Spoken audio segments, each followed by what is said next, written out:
Tonight we're going to be making a Tuscan bean soup. What I have here is I have a half a pound of bacon, which I've diced up.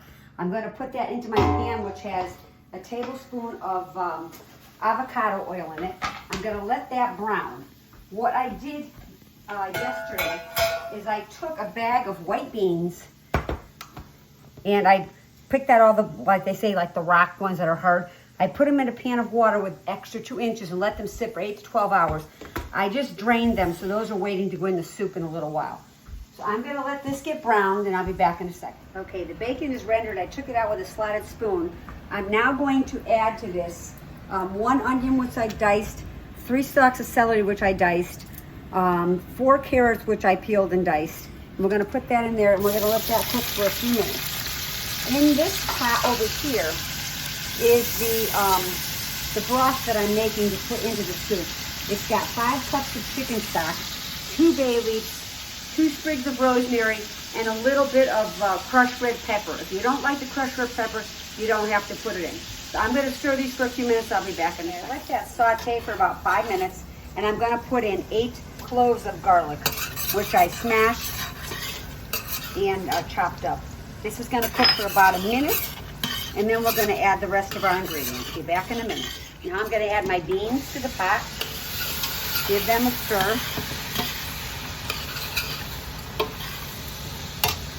I'm going to add the broth, which I had on the stove, warming up, and put that right in.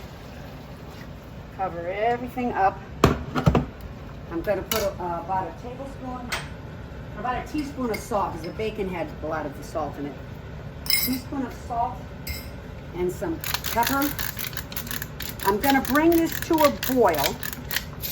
Put the lid on it. I put the lid at like a crack. I'm going to show you. Like this, so the steam can get out. And you're going to let that cook for 30 minutes.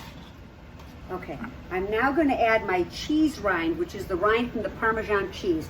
I'm going to put that into the soup. And I've got 8 ounces of chopped up Swiss chard, which I took the rib out of. I'm going to give that a stir. And then I'm going to take 1 can of fire roasted diced tomatoes. We're gonna let this simmer for another 40 minutes, and then we'll be back, and it should be done. Okay, the soup is done. What we're gonna do is make sure you take out the bay leaves and the stem from the sprig of the rosemary, or somebody will choke on that. I'm gonna dish it up into a dish here for you and show you how nice it came out. It smells amazing. And you can put fresh grated cheese on it if you want. And then I have some bacon bits, or the bacon we crumbled before, and just fresh Parmesan. That's the recipe. Have a great week. See you next week.